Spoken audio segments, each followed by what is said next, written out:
अच्छा व्यूअर, ये हम बात कर रहे थे कि ये जो एफ मेट है ये इस तरह लंबी चेन बन गई। Is it clear? अब जब ये लंबी पॉलीपेप्टाइड चेन बनती जाएगी तो इसको हम नेक्स्ट स्टेप कंटिन्यू कर लेते हैं। ये आपकी मर्जी है, आप जितने मर्जी स्टेप्स में इसको बढ़ा लें, नो इशू। सपोज ये इस तरह से पॉलीपेप्टाइड चेन बनती जाएगी, लार्जर स्मॉलर सब unit, this will is peptidal site, exit site, A site। अब यहाँ पे ये वाला अमाइनो एसिड जैसे ही राइबोसोम मूव किया तो ये देखिए राइबोसोम मूव करते करते AUG इधर आ गया, GCG इधर आ गया, इस तरह कॉन्टिन्यूसली ये प्रोसेस होता गया।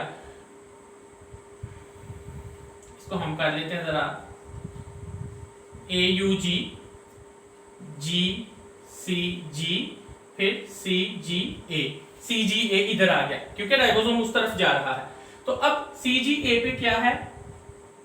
पॉलीपेप्टाइड फॉर्मेशन है, इसको हम ऐसे कंटिन्यू कर लेंगे।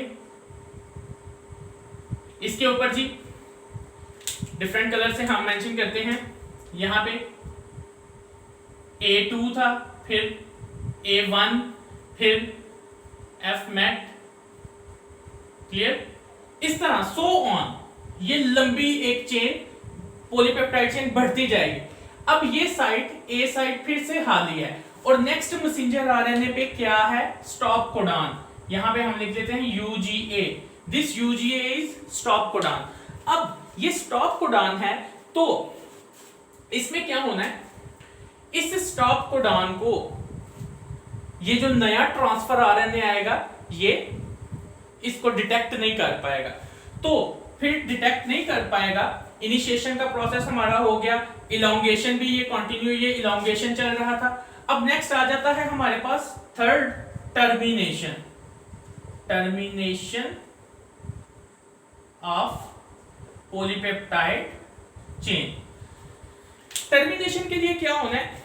ये जो UGA आया है इसको जब अमाइनो एसिड या ट्रांसफर आरएनए इसको डिटेक्ट नहीं करेगा तो यहां पे आके बैठ जाएगा एक टर्मिनेशन फैक्टर। टर्मिनेशन फैक्टर आके अटैच हो जाएगा। ये जो टर्मिनेशन फैक्टर है ये यहां से पॉलीपेप्टाइड चेन का बॉन्ड ट्रांसफर आरएनए से ब्रेक कर देगा, क्लियर?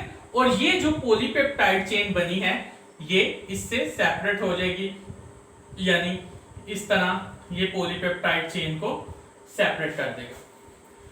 तो ये हमारा टर्मिनेशन प्रोसेस था। तो व्यूअर्स, अगर इससे रिलेटेड आपको कोई भी क्वेश्चन हो या कोई भी प्रॉब्लम तो कमेंट बॉक्स में ज़रूर शेयर करिएगा और इसके साथ चैनल को लाइक और सब्सक्राइब भी कीजिएगा।